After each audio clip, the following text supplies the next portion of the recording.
Hey guys, welcome back to my channel. Today I'm going to show you how to do an offset or shadow with the Phonto app. In the Phonto app, tap the camera at the bottom, tap plain image, tap the white canvas in the top right, tap the export button in the top right, and tap use. So now that we have a plain canvas, we can tap to add our text, and the font I use is Buttercup Sample from dafont.com. I'm just going to resize, make it a little bit smaller for me to work with.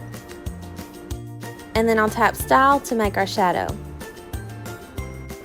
I'll change my actual text color to white, then tap Stroke, change that color to black, and then I'll adjust the width to create the shadow that I want. So now we have our offset and we're ready to upload it into Cricut Design Space.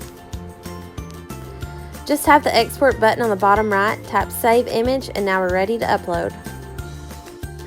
In Design Space, I'll tap upload, select from photo library, choose my photo, and now I'm ready to clean up. I'll use the wand to tap away the areas of the white.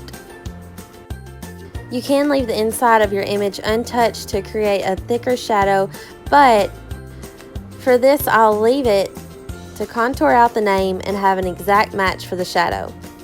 So just name it, tap save, and we're ready to use.